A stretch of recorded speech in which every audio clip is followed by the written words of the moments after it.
They're built more for the joy of building them than as polish.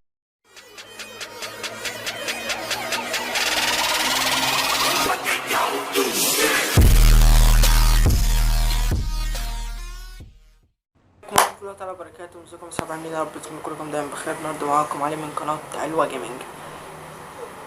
النهارده انا مروق قلت العب لعبة مستفزة، ما لقيتش اكتر من لعبة getting over it. طبعا يا صاحبي لو انت لسه اول ما تشوف الفيديو يا ريت تعمل لايك للفيديو وتشترك في القناة وتكتب كومنت تمام تشجيع ليه عشان اقدر اطور من قناتي.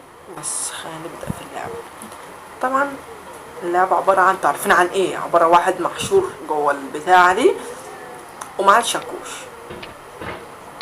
ها طيب احنا بنحاول بقى هنطلع يا ريس. تمام احنا بقى نحاول ان احنا ايه نطلع، بس باشياء خفيفة اوي يعني انتوا واخدين بالكم ازاي؟ تمام يعني لو يبعد بس شوية. ايوه نايس يعني بداية موفقة يعني. There's no feeling more intense than starting over. If you deleted your homework the day before it was due, as I have, or if you left your wallet at home and you have to go back after spending an hour in the commute. If you won some money at the casino and then put all your winnings on red but it came up black. If you got your best shirt dry cleaned before a wedding and then immediately dropped food on it. If you won an argument with a friend and then later discovered that they just returned to their original view. Starting over is harder than starting up. If you're not ready for that, like if you've already had a bad day, then what you're about to go through might be too much.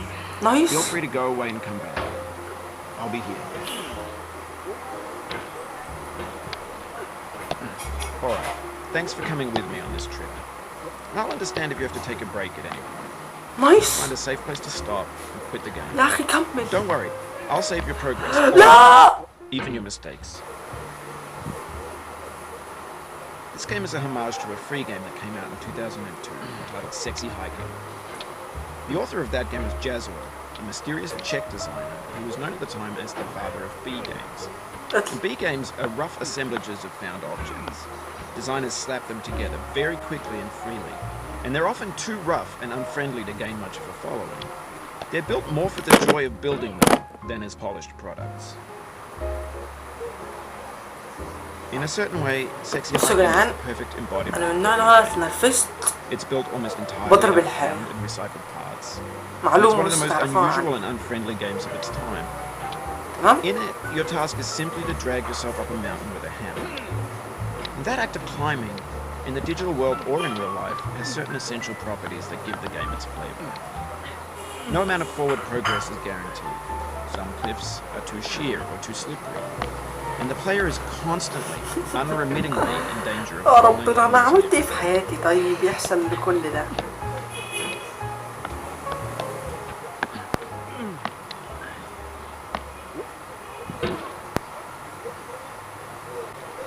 هكمل برضه. الصبر اللعبة دي بتعلمنا الصبر. انت تكون صبور تمام وفي الاخر هتعدي يعني هتعدي برضه.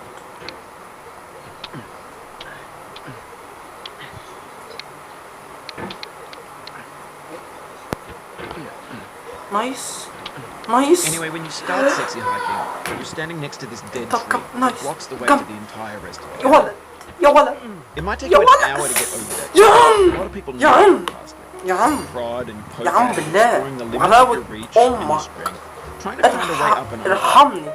And there's a sense of truth in that lack of compromise. Most obstacles in video game worlds are fake. You can be completely confident in your ability to get through them once you have the correct method or the correct equipment or just by spending enough time. In that sense, every pixelated obstacle in Sexy Hiking is real. يا ربنا يا ربي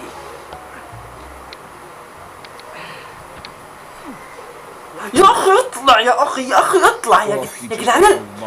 البتاعة دي مش راضية تيجي من الجنب، بتيجي من الجنب راح هو جايبها من الشمال ليه؟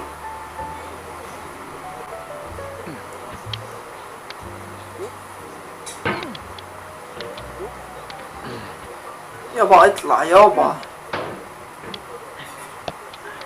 نايس نايس يا اخي نايس، بقول لك نايس يعني اقول لك زفت يعني.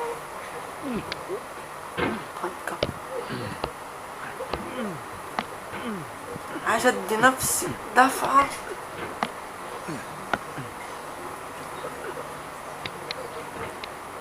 ابو ام الهمر ده، ابو ام الهمر ده. Sorry about that.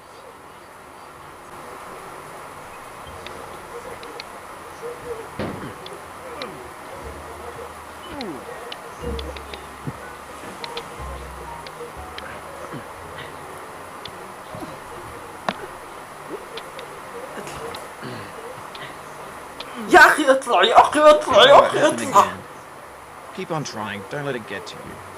بص انا واقف عليه.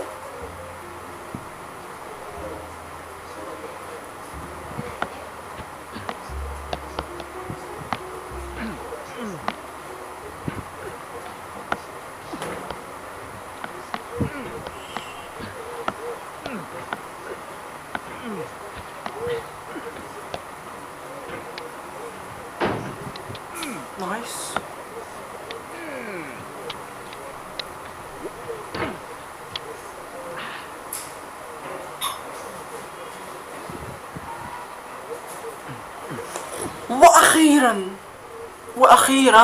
واخيرا وصلت للمكان اللي انا عايزه. واخيرا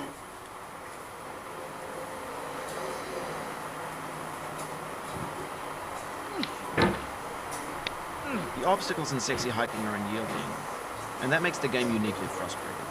يعني لو الاخ ده Sure, بس Jazro يسكت intended to make a frustrating game. يبقى عامل فيها Frustration غلط. is just essential to the act of climbing, and it's authentic to the process of building a game about it. طبعا بقى المفروض نطلع فين؟ المفروض Funny نطلع thing عند happened بتاع to me as I was الحمرا building دي، this mountain. بتاع I'd الحمرا. have an idea for a new obstacle, and I'd build it, test it, and it would usually turn out to be unreasonably لا hard. اظبط.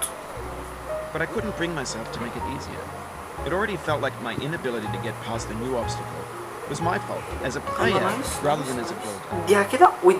Imaginary mountains build themselves from our efforts to climb, and it's our repeated attempts to خلاص يا reach the جدعان، summit اول لما that تفهم turns those اللعبة mountains into something real. تعدي. شفتوا الصبر ده يعلمك الصبر، تصبر هتطلع برضه. When you're building a video game world, you're building with ideas.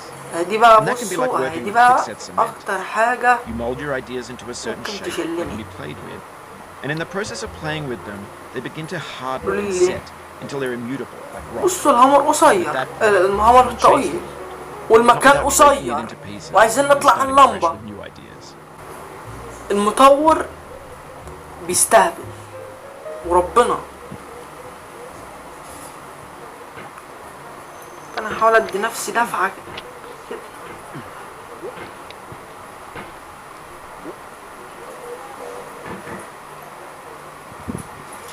بالله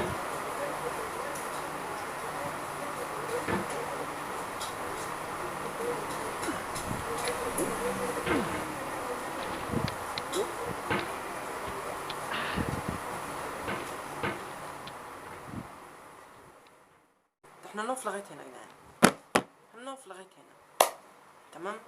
لو عايزين نكمل في السلسلة دي قولوا لي. بس شباب، وانا انتهى الفيديو، اتمنى انكم استمتعتم.